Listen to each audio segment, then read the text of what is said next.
sekarang? Iya, bisa gue bilang. Ya. Cuman ya kenapa aku kesini dan kenapa aku mempelajari Islam sebenarnya ya karena ada triggernya. Triggernya itu karena ya pacar aku emang Muslim kan. Ya, dan triggernya di situ. Dan ya karena kita emang juga aku udah menilai kayak secara manusia ini emang udah cocok sama aku. Secara manusia kita udah cocok. Cuma secara agama kan masih belum. Dan ya kalau misalkan kalau misalkan aku pindah pun aku nggak mau pindah karena dia.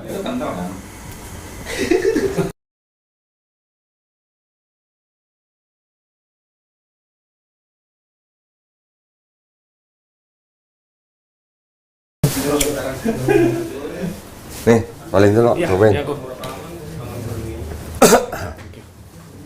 Udah toh? Ini makin jos aja ya studio ya. Lo aja dong. Ngeri. Sorry, pertama-tama ini ya paling dulu kita kalau ini kan yayasan. Kita kalau terima tamu untuk konsultasi atau syahadat itu harus direkam. Tapi rekaman itu bukan berarti untuk disebarluaskan, bukan. Kita hanya akan tayangkan di YouTube kalau ada persetujuan dari tamunya. Kalau tamunya nggak setuju, kita nggak akan tayangkan. Tapi sebenarnya kalau sampai istilahnya yang dibicarakan itu bagus buat edukasi, kita minta izin untuk ditayangkan. Oke, boleh. Gitu. Ya. Boleh ya? Ini aku pasien terakhir kok. Apa? Pasien terakhir. Hari ini ya. Tadi barusan aja ada yang datang juga ini syahadat. Oh. Tadi kan gua udah ngatur lu jam 7. Si yang tadi datang itu harusnya tanggal 15. Cuman ternyata tetangganya dia dulu juga syahadat di sini, terus minta dicepetin. Ya udah gua kasih jam 8. Ya lu nya telat ya udah buat dia duluan. Iya, bareng soalnya sama Mas Adam. Tadi dijemput dulu sama si Adam. Enggak, Mas Adam ke tempat saya. Kan dia kan dari Sunter kan? Dari Saya Sunter di Setiabudi. Iya. Naik apa? Mas Adam motoran ke tempat saya ya. Terus dari Setiabudi ke sini naik mobil. Iya. Macet udah jam Memang. segitu. 8 lah. Jam macet. Sejam. Hari Senin lagi.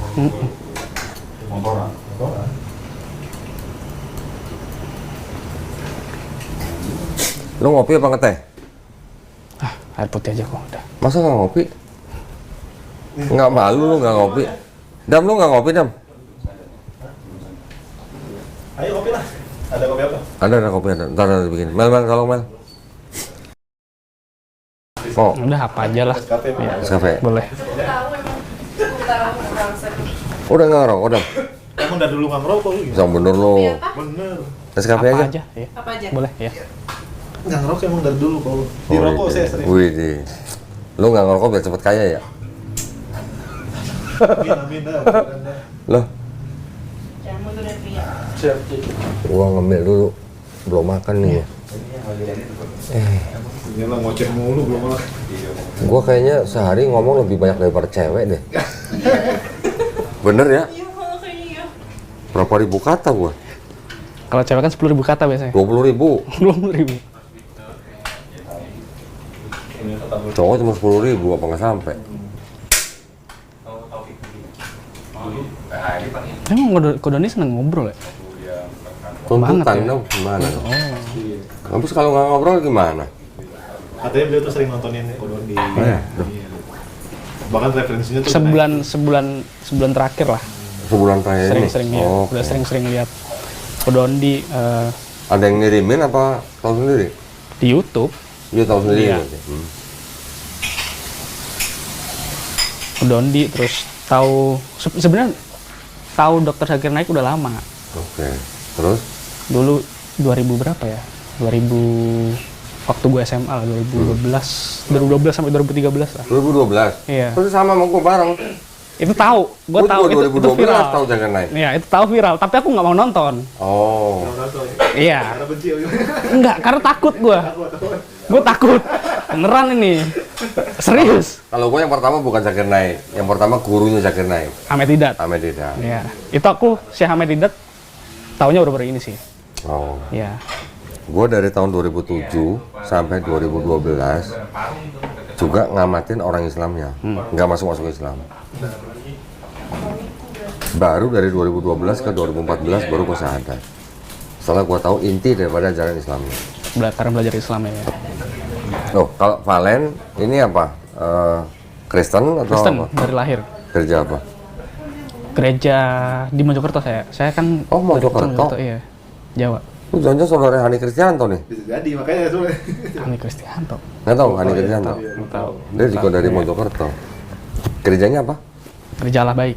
Allah Mojokerto, baik. Iya. Berarti apa? Karismatik atau? Karismatik. Karismatik. Karismatik.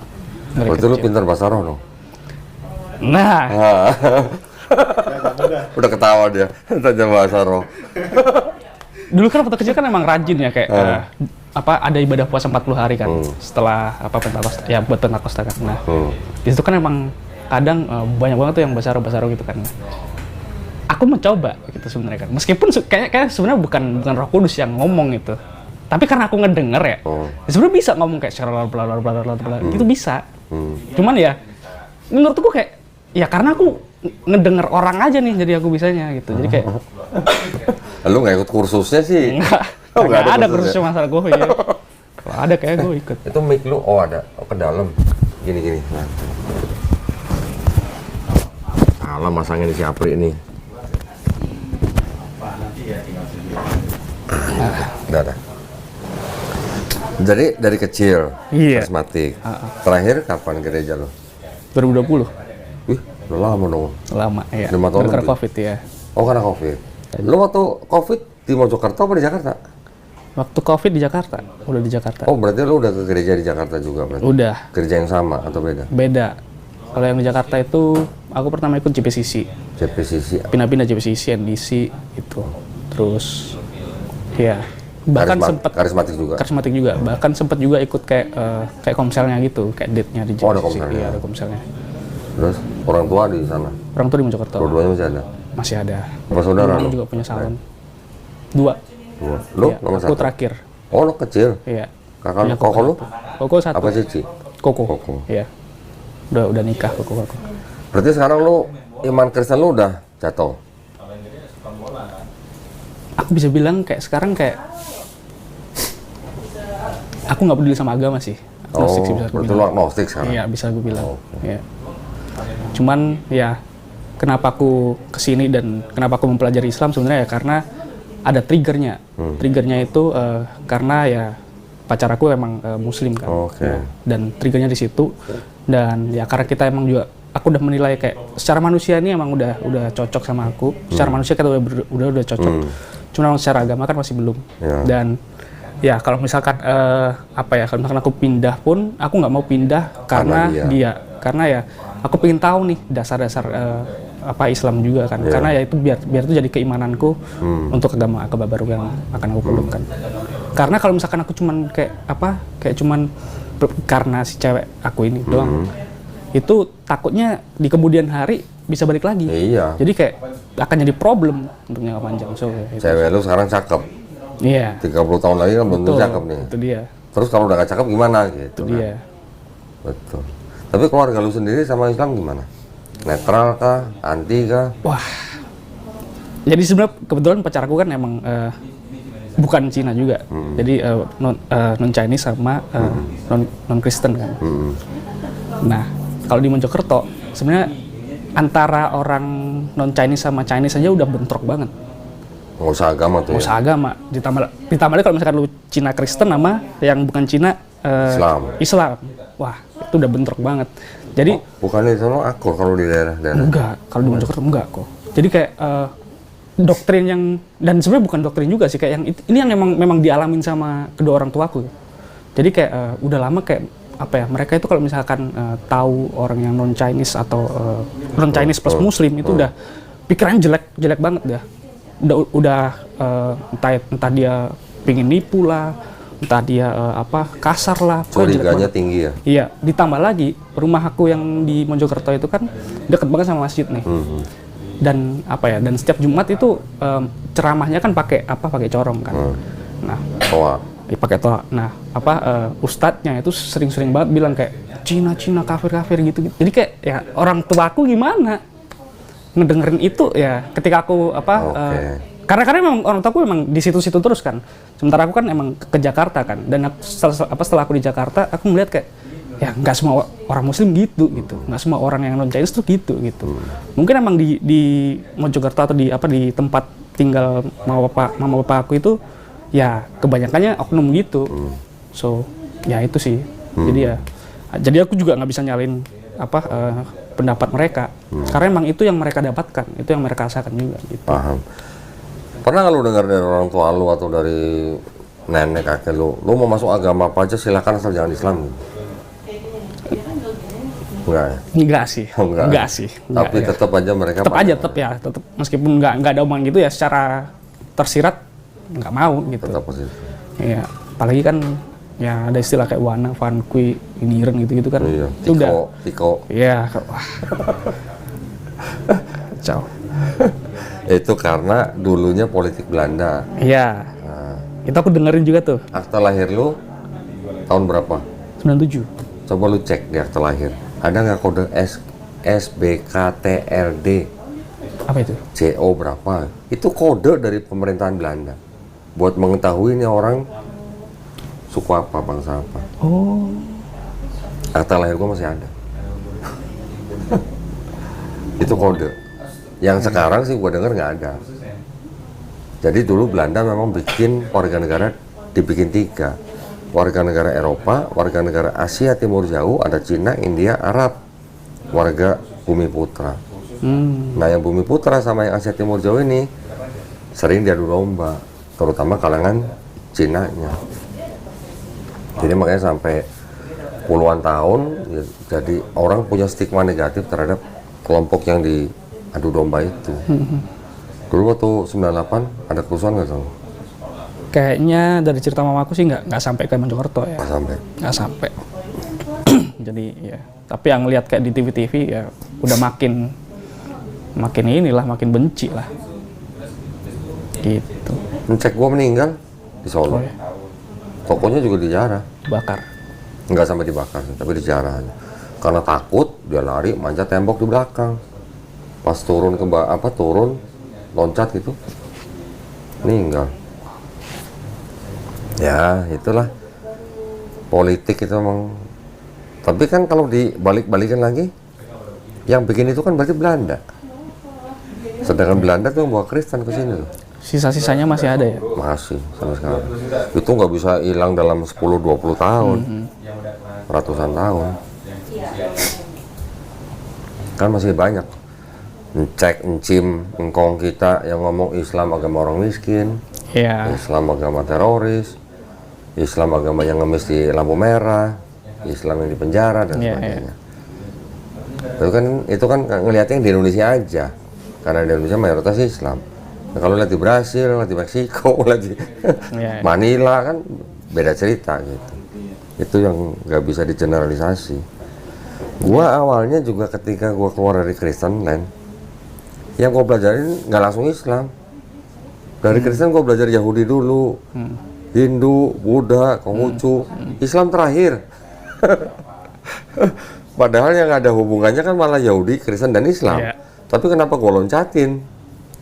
Ya itu jadi pilihan terakhir. Karena ya ke bawah itu kan. Ke bawah itu.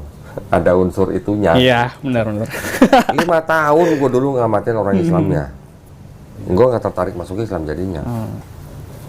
Tapi setelah gue pelajarin ajarannya, dari Qur'annya, dari hadisnya, baru gue bisa menilai ini sebenarnya agama yang nggak rasis. Iya. Cuman yang rasis ya orangnya gitu. Kalau ngeliatin ajarannya, gimana bisa rasis? Bahkan sampai ada hadis begini, Len. Orang Arab itu nggak lebih baik daripada orang non-Arab. Orang non-Arab pun juga tidak lebih baik daripada orang Arab. Yang terbaik dari mereka yang bertakwa. Kalau ada orang Arab yang istilahnya tahu sendiri, yang pecicilan, merasa ego dan segala macam, itu orangnya, bukan ajarannya. Ketika ada orang Indonesia yang begitu juga terhadap orang-orang yang minoritas, yaitu orangnya. Islamnya emang nggak ngajarin begitu. Tapi apakah itu digaungkan ayat-ayat kayak gitu? Karena kan kalau misalkan kayak di Kristen kan bahkan sampai ada puji-pujiannya yang kayak apa ya, kayak entah itu rambut kamu lurus lah, rambut kamu keriting, semua diterima sama Tuhan kan. Nah kalau dan itu kayak waktu masa kecil aku kayak ya teringat gitu. Jadi kayak ya aku melihat semua orang ya sama gitu. Kalau misalkan di Islam gimana tuh? Ini mohon maaf ya, Iya. ini mohon maaf. Ya.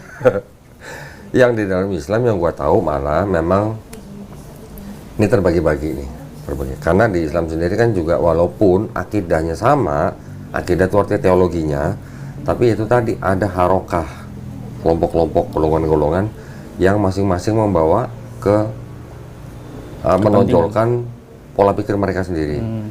Itu yang kadang-kadang malah jadi nggak jadi indikasi Islam rahmatan lil alamin gitu. Islam itu kan sebenarnya kan diturunkan untuk menyempurnakan akhlak manusia.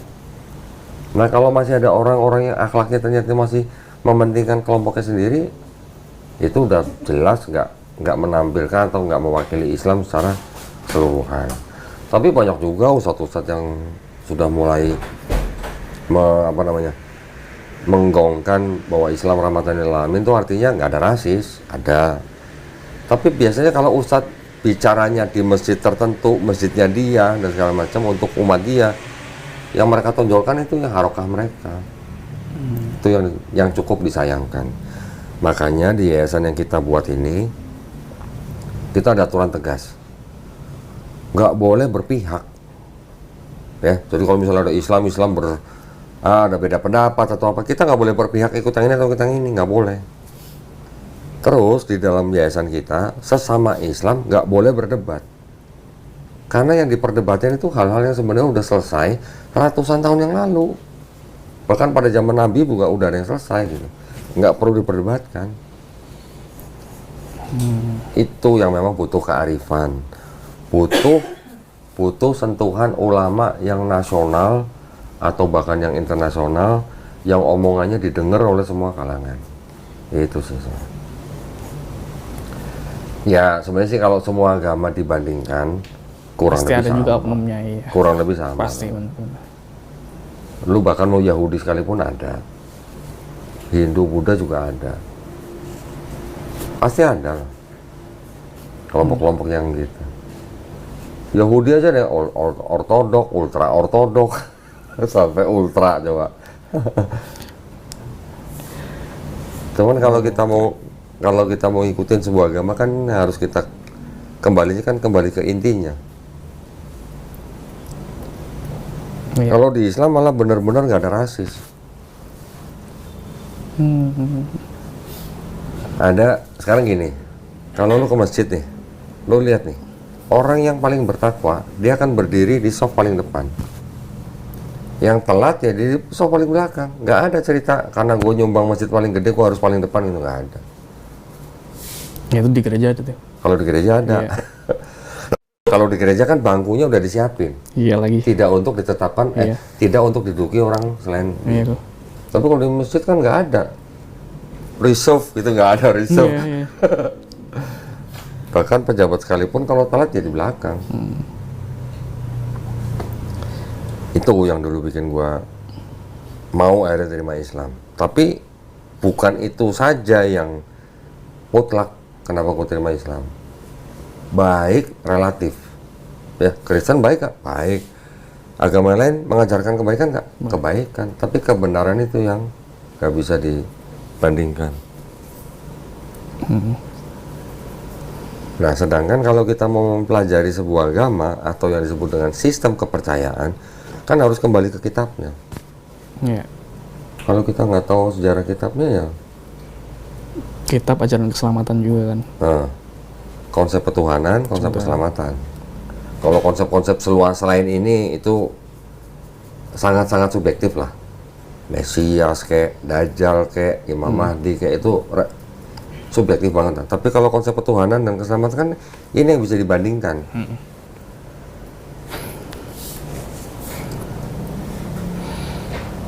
Tapi lu udah pernah dengar belum? Nanti kalau di suami istri di Islam, kan suami bertanggung jawab kepada istri. Yang dipertanggungjawabkan apa tuh? Sandang, pangan, papan. Iya. Sandang apa? Baju. Baju. Papan, rumah. Pangan, makanan. Kanan. Artinya makanan itu literalnya apa? Sebenarnya suami yang berkewajiban menyediakan makan untuk istrinya. Bukan istri yang masakin buat suami loh. Di Islam gitu. Ya. Ya, aku dengar juga Islam itu benar-benar memuliakan wanita. Ya. Wanitanya fungsinya apa? Ya selain melayani suami, melahirkan, membesarkan anak. Tapi nggak punya kewajiban masak buat suami sebenarnya. Tapi kalau istri mau masakin suami, mau nyuciin baju suami, itu istri sedang bersedekah buat suami. Iya. Ada nggak di Kristen gitu? Nggak ada. Nggak ada. Makanya juga sebenarnya mindset papa mama aku juga kayak apa ya? Bahkan sampai karena gini, karena ada cerita kayak dari kakaknya mama aku, dia nikah sama orang Muslim, ya kan? Kakaknya mama, ya, perempuan. Oh, berarti suaminya Islam. Enggak, sorry, kakaknya nyokap cowok. Oh, kakaknya. Ya, punya istri Muslim. Punya istri Muslim. Iya. Terus? Nah, jadi udah meninggal. Udah meninggal, ya. Terus? Karena nggak bisa apa ya, nggak bisa kasih kayak semacam secara material. Oke. Bener-bener udah jadi doktrin untuk ke mama aku. Jadi itu emang susahnya itu sebenarnya ngebenerin itu karena ya balik lagi nggak semua orang kan begitu ya. Mungkin berarti kan memang bisa jadi kakak cowok dari mama aku itu memang yang memilih orang yang salah. Kan? Jadi bahkan sampai pernah nih kakak cowoknya mama aku karena dia ketakutan dia lari ke wak aku. Wak itu kakak cewek kan. Yeah. Nah, lari ke rumah wak aku dan di rumahnya wak aku sampai ada waktu malam itu kata mamaku kayak sampai ada ayam yang disembelih. Waduh. Ayam hitam. Waduh. Dan maksud dari kakak cowoknya mama aku itu dia pingin pinjam uang. Gitu kan. Nah, dan karena si kakak ceweknya juga lagi nggak ada uang jadi lu udah pernah ketemu sama istrinya? Belum, masalahnya iya itu makanya itu. Tapi nggak sampai ke kepolisian. Aku pun juga belum pernah ngobrol juga sama kakak cowoknya ini gitu. Jadi emang belum pernah ketemu gitu. Jadi ya aku juga nggak ngerti detailnya memang. Iya. Kalau di Islam kan kita diajarin yang namanya tabayun. Tabayun itu artinya apa? Kalau kita dengar berita dari satu sisi, kita jangan buru-buru percaya. Tapi kita harus juga ngecek ke sisi yang lain gimana. Terus kalau misalnya ada kecurigaan, kita harus tanya sama orangnya langsung. Itu namanya bertabayun, klarifikasi gitu kan. Iya.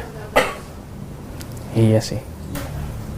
Di Quran malah ada begitu. Kalau lu terima berita, jangan buru-buru lu percaya. Lu harus cari tahu dulu sumbernya. Tapi udah pernah belum baca Quran terjemahan? Karena ngikutin video-video Kodondi terus ngikutin Dr. Zakir Naik sama Syah Medidak. Jadi ya sempat ngebaca online doang tapi googling. Berarti yang masalah di Quran ayat-ayat yang berhubungan dengan sains sudah tahu berarti. Yang 80% udah terbukti benar kebenarannya. Ya. Ayatnya apa aja, ngomongin apa udah pernah? Yang aku tahu itu kayak yang teori Big Bang. Itu kan udah ada kayak langit sama bumi dipisahkan kan. Ya. Terus sama apa lagi ya? Alam semesta mengembang. Iya. Ternyata itu dibuktikan sama si Edwin Hubble. Bukan yang di kursi roda itu. Stephen Hawking juga ngomong gitu ya. Tapi yang pertama ngomong ternyata si Edwin Hubble. Karena dia yang menciptakan teleskop Hubble kan. Iya. Iya itu. Nah, kalau misalkan tentang yang teknologi itu sains itu apakah di Quran sekarang kan kita era udah teknologi kan? Ada bahkan sampai AI. Apakah AI juga tercatat di Quran? Gue belum pernah baca tentang AI. Belum pernah baca. Tapi kan Quran boleh dikatakan Quran ini kan berani nantang. Maksudnya berani nantang? Nantang di dalam ayat-ayat itu ada. Kalau lu merasa Quran itu lu anggap karangan manusia, lu bikin ayat semacam Quran. Lu bikin. Sampai sekarang belum ada. Ada yang coba bikin, tapi diketawain sama orang yang tahu bahasa Arab gitu. Karena bahasa Arabnya Quran itu gayanya berbeda dengan orang bahasa Arab sehari-hari. Gaya bahasanya Quran, gaya bahasa Arabnya Quran itu beda dengan gaya bahasa Arabnya di hadis gitu. Jadi gaya bahasanya Quran itu seperti sastra. Orang Arab zaman dulu ketika Nabi Muhammad SAW masih hidup, orang itu lebih dihormati orang yang lebih pandai syair gitu, dibandingkan dengan orang juru tulis gitu. Orang juru tulis itu kelas rendah gitu juga. Dengan syair itu makanya mereka dikenal istilahnya bangsa yang memang tinggi dalam hal bahasanya. Bahkan sampai juara syair yang di suku Quraisy saja ketika mendengar ayat-ayat Quran, mereka bisa mikir ini nggak mungkin karangan Muhammad gitu. Jadi karena itu makanya Al-Quran diturunkan dalam bahasa Arab. Betul. Salah satunya, salah satu alasannya.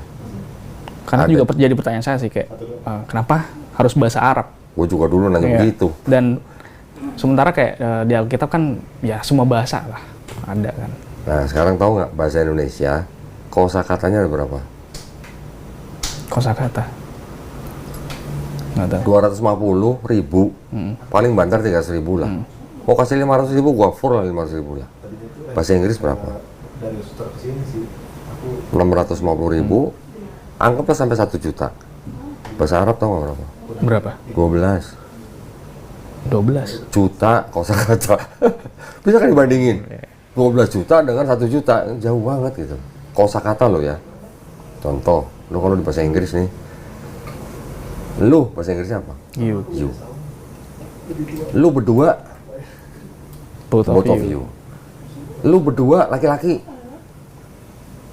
Ada nggak satu kata ganti yang khusus buat lu berdua laki-laki? Both of you guys nggak ada. Nggak ada kan? Lu berdua laki dan perempuan. Ada nggak? Nggak ada. Sekarang itu kata ganti kedua kan? Kata ganti ketiga. Mereka, they.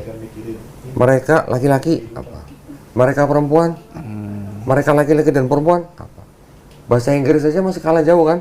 Iya, Padahal bahasa Inggris sudah membedakan ada he, ada she, ada they. Kita bahasa Indonesia, kamu, dia nggak dibedain laki-laki perempuan. Kan gitu. Contoh itu, contoh paling kecil. Oke. Kata pukul, artinya apa? Bisa jam, bisa Jam. angkul. Tonjok, Iya. apa lagi? Oh udah habis, Iya. cuma 2. Kata bisa, apa? Iya. Boleh, Boleh, atau iya. dapat, atau mampu kan? Atau apa? Racun, apa lagi? Iya. Racun bisa. Ya, apa lagi? Oh udah selesai kan? Tapi kalau di bahasa Arab, satu kata itu artinya bisa sampai 20 sampai 30 arti. Satu kata. Gimana coba? Bisa jadi itu adalah hikmah di balik Quran diturunkan dalam bahasa Arab. Karena begitu kayanya kosakata bahasa Arab. Oke. Dan bahasa Arab termasuk bahasa yang paling tua. Selain bahasa Ibrani dan bahasa Aramaik. Dan Sanskerta lah, anggaplah. Sanskerta lah. Tapi kalau mau dipikir-pikir, sebuah kitab suci, bahasa aslinya harusnya kan masih dipakai. Iya. Sampai sekarang orang masih pakai bahasa Arab. Kalau Sanskerta, mungkin udah nggak ada kali ya. Nggak tahu kalau masih ada yang Prasasti. pakai.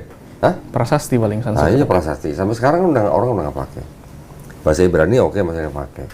Bahasa Yunani masih ada yang pakai. Tapi maksud gua, kekayaan daripada bahasa Arab itu jauh banget gitu.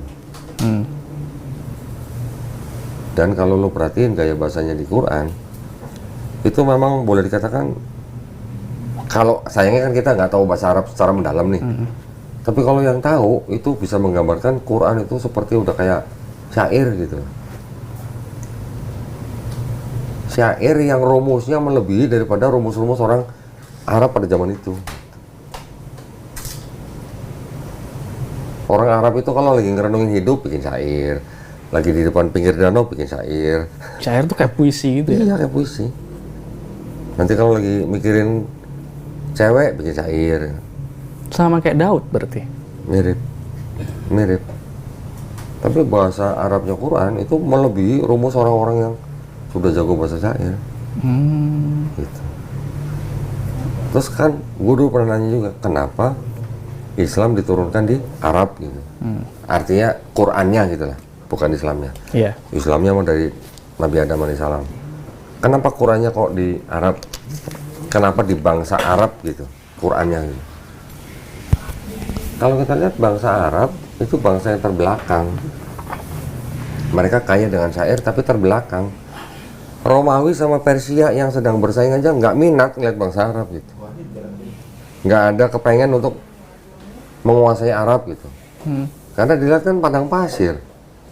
Siapa yang mau menguasai padang pasir? Tapi ternyata setelah Islam tumbuh di situ, bangsa Arab yang tadi terbelakang jadi maju, malah pernah ngalahin Romawi coba. Sama aja kayak Indonesia ngalahin Amerika gitu lah. Bandingannya gitu. 200.000 pasukan Romawi bisa kalah sama 40.000 pasukan Islam.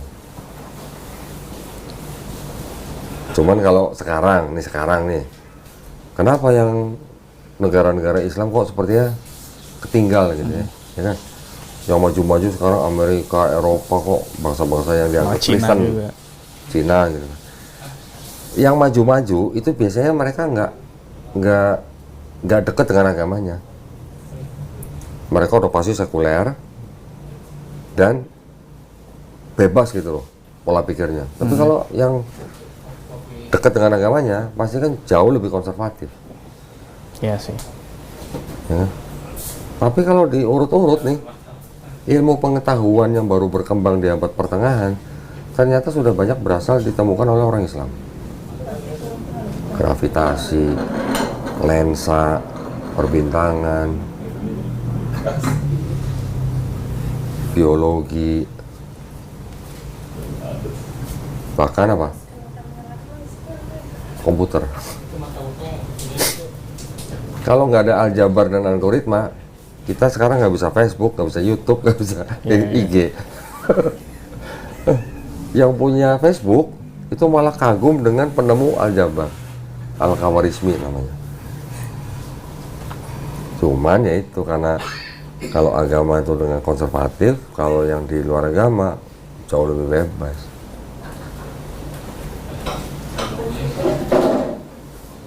Kok aku mau tanya kok.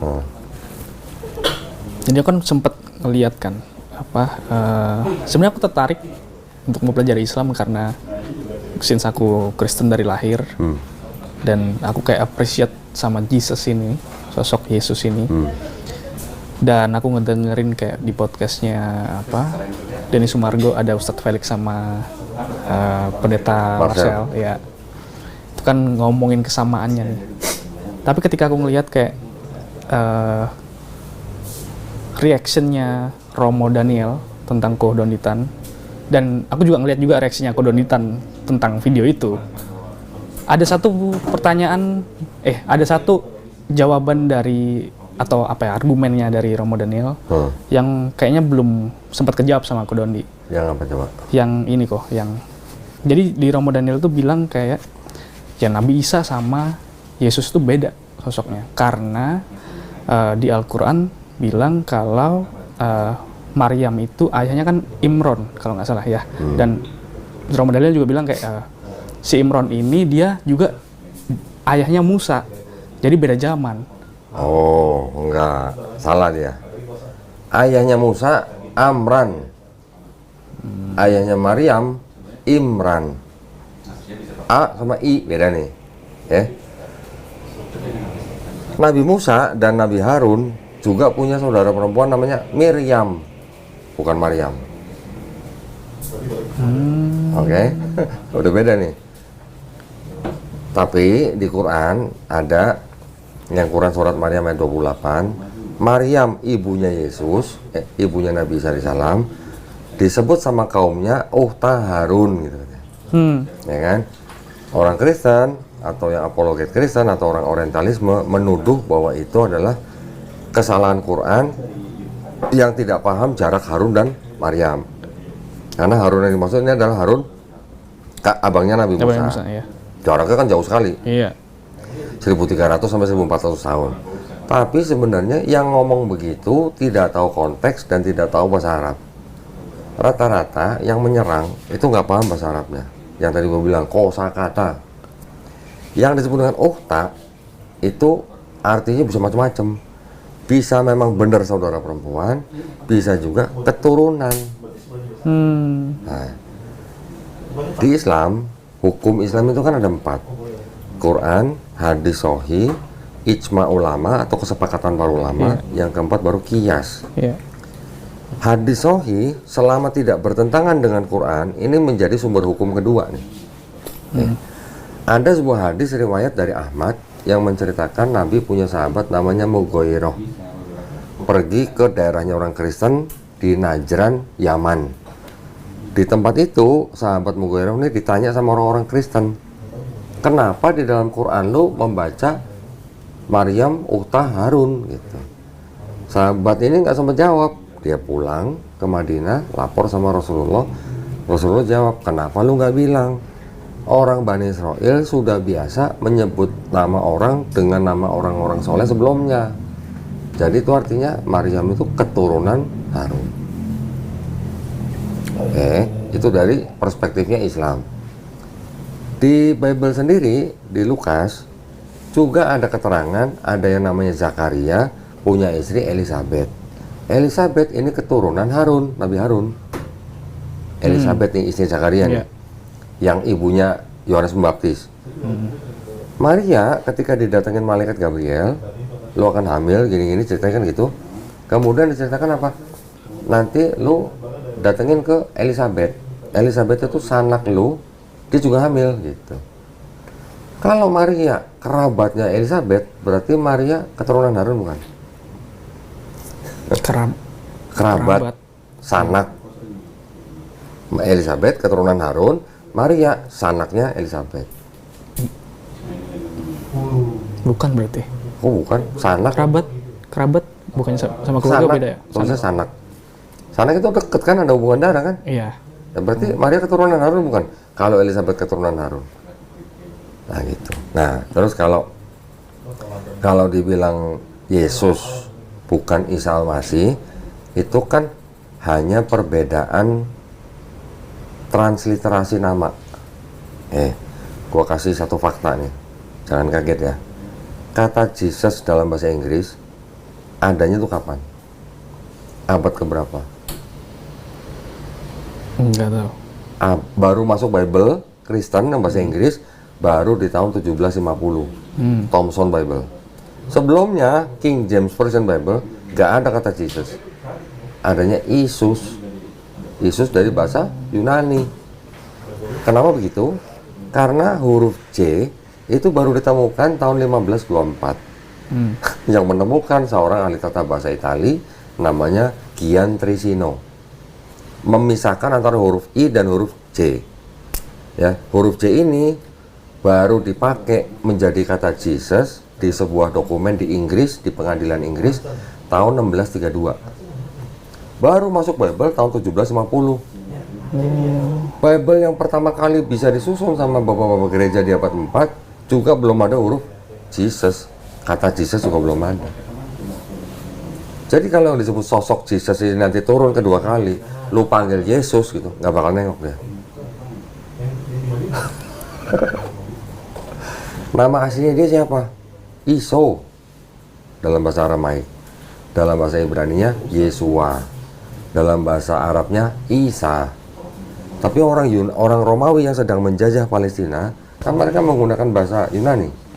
Nyebutnya apa? Isos. Karena di belakang nama orang biasanya ada us-usnya kan. Petrus, Matius, Yakobus gitu-gitu. Kalau Yunani as, kalau Romawi us-us. Jadi Iso menjadi Isos dalam bahasa Yunaninya. Kalau dibilang karena ibunya atau orang tuanya berbeda atau karena ceritanya lahir di mana berbeda, itu hanya latar belakangnya atau perspektifnya yang berbeda. Tapi sosoknya sama, sosoknya tetap sama.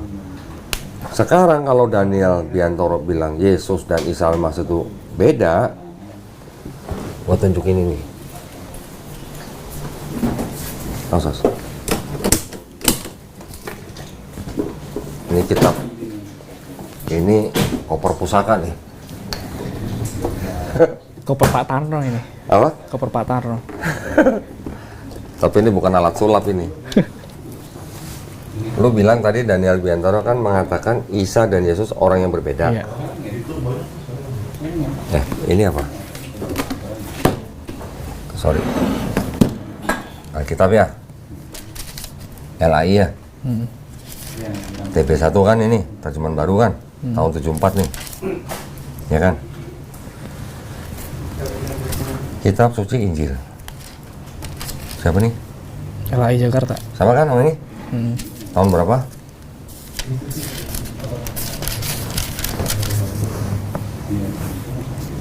Tahun berapa nih? 1912. Bukan, ini terjemahan lamanya. Tapi Oh, edisi terbitan kan ini. 2023. Nah, di sini kita lihat Matius 1:1.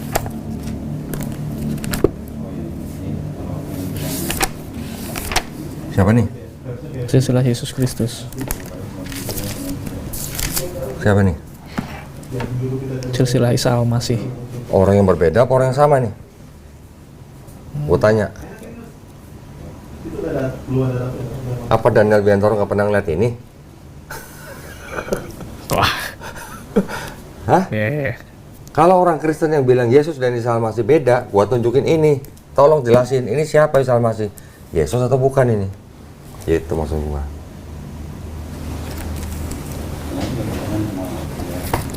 Gak bisa kalau berdebat.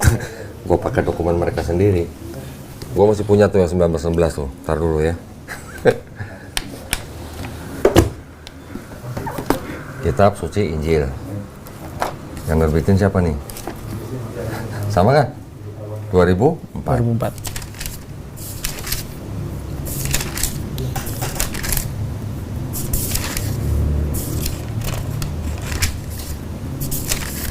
Mana ya?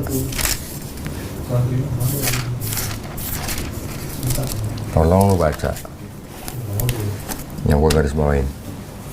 Yesus Sang Mesias Isa Al-Masih. Yeah. Berarti Daniel Biantoro nggak pernah ngeliat ini.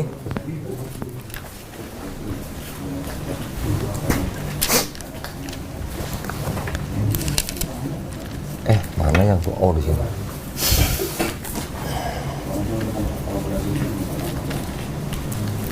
Tapi kenapa kayak gini-gini tuh nggak ini ya, nggak transparan ya? Nggak transparan. LAI bikin ini buat disebarin orang Islam. Oh. Oh. Tujuannya untuk Ya untuk mengislam, mau Kristenkan orang Islam lah. Nih, ini Bible namanya Kitabul El Qudus. Dibuat di Belanda, Netherlands.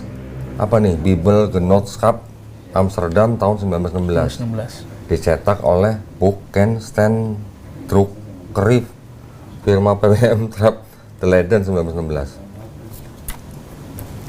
Terjemahan bahasa Melayu ya. Bahasa Melayu rendah katanya. Yang menerjemahkan Klinkert namanya. Siapa nih? Misal Tuhan kita Isa Al-Masih. Yesus bukan? Nah, berarti Daniel Biantoro kurang lengkap versi Bible-nya. Gitu aja. Perbedaan itu yang adalah perbedaan perspektif atau perbedaan cerita. Gitu aja. Sosoknya sama. Sosoknya sama. Bahkan gue bisa tunjukin lu Bible yang pakai nama Marianya jadi Maryam. Oh. Mau lu? Malaikatnya jadi dari Gabriel jadi Jibril. Mau gak lu? Gue tunjukin nih. Kalau ada yang bilang malaikat Jibril bukan Gabriel, gue tunjukin Bible-nya orang Kristen yang pakai kata malaikat Jibril.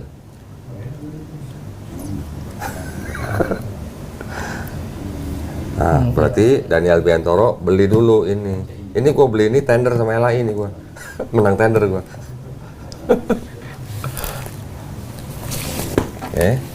Ceritanya yang berbeda, tapi bukan sosoknya yang berbeda.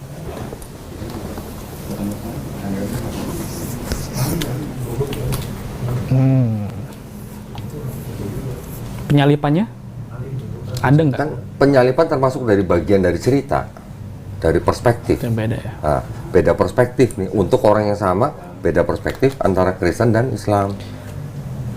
Tapi kalau emang diancam disalibkannya sama ada. Diancam, disalib, Iya. ada. Bedanya kan yang kalau yang ini aku tahu kan kalau Di di Bible. Islam kan ya kalau di Bible ya Yesus. Yesus yang Ya. tersalibkan. Tapi kalau yang di Islam diselamatkan. Ya. Bahkan ada juga Sebelum yang penyalipan ya. ya sebelum penyalipan. Dan ada yang bilang juga kayak diganti orangnya lah, Ya, diserupakan. serupakan. Ya. Tapi ini mohon maaf nih. Ini kan namanya kritik nih. Ya. Di Bible ketika Yesus di atas kayu salib, Yesus teriaknya apa? Eli, Eli, Lama lama sabachthani. sabatani. Pernah nggak lu baca dari Matius sampai Yohanes, Yesus nyebut Bapa dengan sebutan Eli selain di atas kayu salib? Nggak tahu, Nggak ada. nggak ada. Nggak ada. Cuman satu-satunya doang. Ketika di atas kayu salib dengan 7 ucapan yang berbeda, salah satunya adalah Eli Eli lama sabatani. Ini pun di Matius. Kalau di Markus, Eloi Eloi lama sabatani. Eloi bahasa Aramaik, Eli bahasa Ibrani. Tapi maksud gua, seumur hidupnya Yesus tidak pernah diceritakan menyebut Tuhannya dengan sebutan Eli. Cuman sekali-sekalinya ketika di atas kayu salib dia nyebut Eli Eli. Pertanyaan gua kan, lu dari kecil sampai gede nggak pernah nyebut sosok Eli, tiba-tiba di atas kayu salib Eli Eli. Kira-kira tuh Yesus bukan? Nanya doang. Ya, kan ada istilahnya, lu paham maksud gua kan? Ya, ya. Bertahun-tahun nggak pernah nyebut Eli, tiba-tiba nyebut Eli. Ya, tapi kan Tuhan bisa bahasa semua bahasa. Apa? Namanya juga Tuhan bisa semua bahasa. Enggak. Enggak, tuh bahasa Ibrani doang sama Aramaik. Tapi itu pun dianggapnya sama Kristen sebutan Eli Eli lama sabatani itu bukti bahwa Yesus sudah dinubuatkan di Mazmur 22. Ya kan? Mazmur 22 kan Daud ngomong yang sama nih, Eli Eli lama, bukan sabatani nih, azaftani. Walaupun artinya sama, azaftani dan sabatani, ini cuma beda dialek doang nih. Tapi artinya sama, Allahku, Allahku, mengapa engkau meninggalkan aku? Jadi dengan adanya kalimat Daud di Mazmur 22, Yesus di atas kayu salib juga Eli Eli lama sabatani, dianggapnya Yesus ini sudah dinubuatkan di dalam Mazmur 22 bahwa dia akan disalib dan berteriak Eli Eli lama sabatani. Kan gitu teologinya Kristen. Padahal kalau baca Mazmur 22, ini Daud lagi ngomongin kenapa gue ditinggalin, karena gue lagi dikhianatin sama orang-orang deket gue gitu. Anak gue sendiri berkhianat, penasehat deket gue berkhianat, lagi curhat nih. Gak ada hubungannya sama dengan Eli Eli lama sabatani gitu. Bahkan nanti di bawahnya nanti ada kata yang di Dead Sea Scroll-nya dianggap apa, ditusuk lah gitu. Padahal itu artinya bukan ditusuk, tapi seperti singa gitu. Itu sih dalam lah, itu udah ngomongin nubuat lah ya. Jadi ini gua kasih tahu lagi, Kristen yang ada pada zaman itu masih ada Kristen yang tidak percaya bahwa yang disalib Yesus. Ada dokumennya. Bayangin. Ada yang nggak percaya. Kan Kristen ini kan banyak kelompok nih, macam-macam nih. Ada Gnostik, ada Arianisme, ada Paulinisme, ada Nazarin, ada Ebionite gitu. Yang di bawah Gnostik ada Kristen namanya Basilidean. Kristen Basilidean ini malah tumbuh suburnya di Mesir. Mereka nggak percaya yang disalib Yesus. Ada gospelnya, cuma kan nggak masuk Bible loh.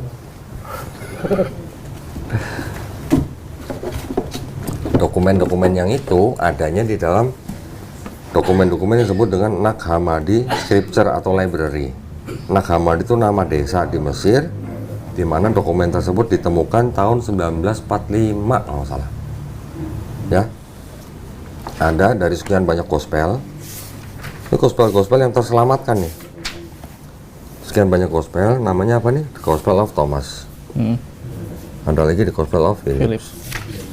Ada lagi nih The Gospel, The Second Discourse of the Great Set, ya, 473.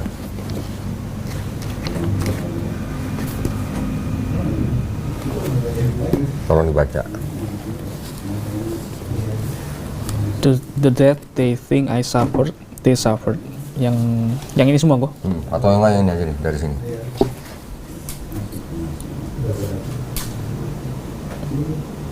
Ini kan ada nih, drank the gall and the vinegar. It was not I. Bukan gua yang minum asam itu kan. Apalagi, they were striking me with the scourge, but someone else, Simon, bore the cross on his shoulder. Simon orang siapa? Simon orang Kirene, yang di Matius, Markus, Lukas. Ketika Yesus manggul salib diceritain, Iya, yang ngebantu Simon orang Kirene. nah, di tengah jalan diganti sama Simon orang Kirene kan. Ini Kristen yang percaya bahwa yang disalib itu Simon orang Kirene, bukan Yesus. Terus apa nih? Oh. Someone else wore the crown of thorn. Orang lain yang mengenakan mahkota itu kan, mahkota duri. Duri.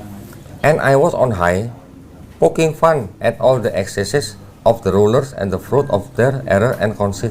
I was laughing at their ignorance. Gua ngelihat dari jauh. Dan gua ngelihat sambil ketawa. Ketawa. Masa sambil ketawa? Lah iya itu, tulisannya begitu.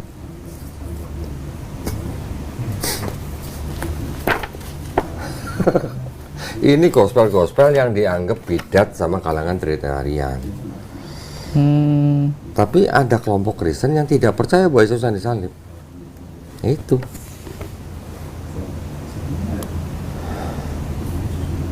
Kalau nggak baca begini, kan kita nggak berubah perspektifnya.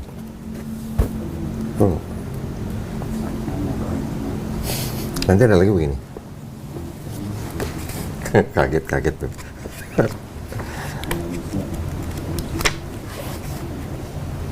Ya, 257 atau 256 ya. Wisdom and Mary Magdala ya. Wisdom who is called parent. Wisdom mother of angels.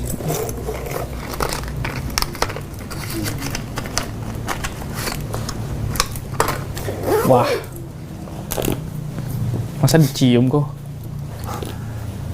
Sekarang kita ngomong gini aja. Simpelnya aja. Simpelnya aja. Yesus ketika di Babelnya orang Kristen ini Iya. disebut rabi nggak? Sebut. Sebut rabi. Yang nyebut kan muridnya sendiri kan?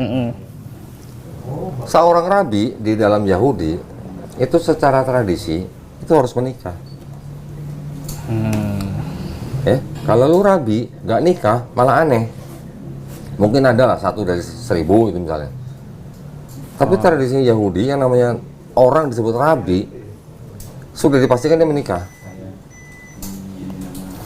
Jadi ini istrinya. Ya ngomong dia bukan gua kan. Nah, kan ada satu peristiwa di Bible Perjanjian Baru juga yang Yesus diurapi kakinya dengan minyak narwastu kan, sama perempuan kan. Seorang profesor namanya Profesor Barbara Thiering dari Australia menganggap bahwa peristiwa itu adalah peristiwa prosesi pernikahan. Terus ada lagi dokumen kecil, dokumennya cuman 1 kalimat gitu, Yesus berkata istriku, tapi potongan. Jadi Profesor Barbara Thiering mengambil kesimpulan bahwa Yesus sebenarnya menikah. Itu Profesor Barbara Thiering yang ngomong ya, di dalam bukunya ada gua. Tapi nggak usah jauh-jauh, gini aja dah. Iya.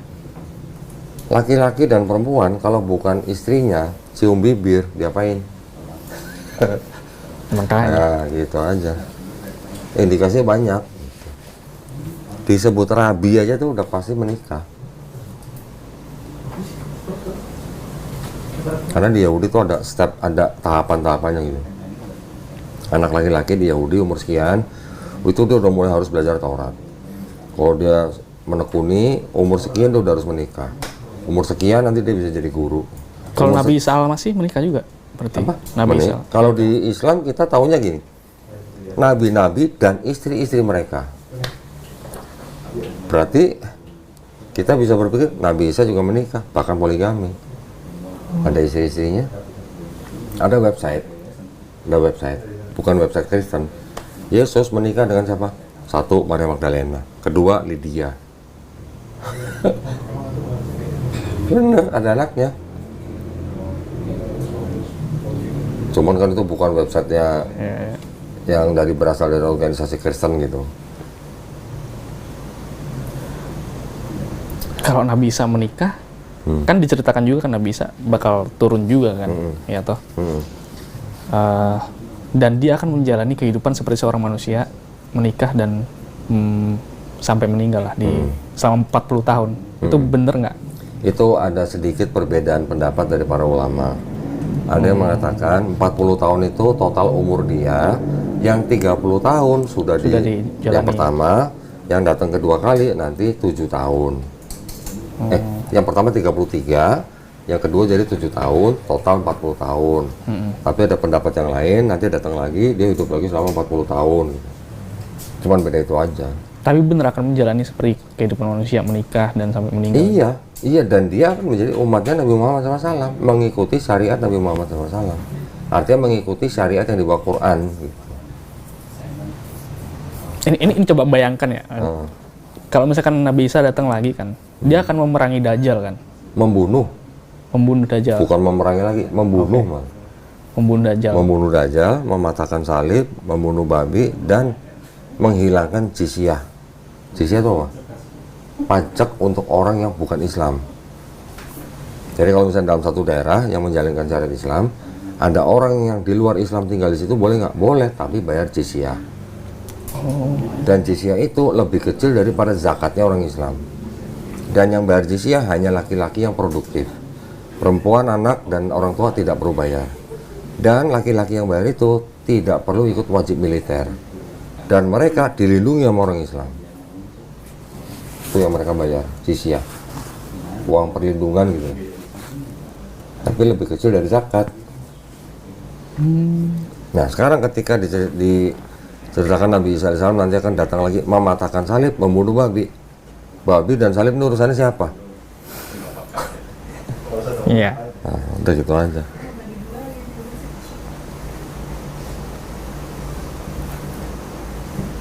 Ini coba aku ngebayangin ending lah. Karena kan at the end of the day kan kalau misalkan kita percaya sama agamanya kan kita juga perlu tahu ending sama afterlife-nya kan. Ketika Nabi Isa turun, ya kan, berarti kan sudah damai kan dunia itu. Belum. Kan dia akan membunuh Dajjal. Iya, akan membunuh Dajjal. Setelah itu Berarti kan pada waktu Nabi Isa turun belum damai nih. Nah setelah itu mau dibilang damai ya itu lain cerita. Tapi ketika Nabi Isa turun masih ada Dajjal. Nanti yang bunuh Dajjal Nabi Isa. Itu justru lagi kacau-kacaunya. Nanti yang memimpin umat Islam itu yang disebut dengan Imam Mahdi. Imam Mahdi itu adalah keturunan daripada Nabi Muhammad SAW. setelah itu kiamatnya Nah, itu udah deket kiamat. Itu udah deket kiamat. Udah deket lah gitu. Nanti macam-macam lah, ada sangkakala, ada tiupan apa gitu lah gitu. Gua nggak belajar dalam ke situ. Itu namanya ilmu eskatologi dong. Ilmu yang belajar tentang masa akhir zaman. Karena ini nih, aku kan pernah, nggak tahu ini mungkin pemahamanku salah tapi biar tolong koreksiku. Kayak di surga nanti menurut agama Islam sudah disiapkan 80 bidadari. Di mana ada ayat 80? 72. Ya, pokoknya banyak lah. Di Quran nggak ada tulisan 72. Berapa? Udah pernah baca belum di Quran ada 72 bidadari? Bentar. Nggak ada. Coba cek. Coba lo cari. Gua kalau dengar 72 bidadari di Quran ketawa kok. Ada nggak, Pri?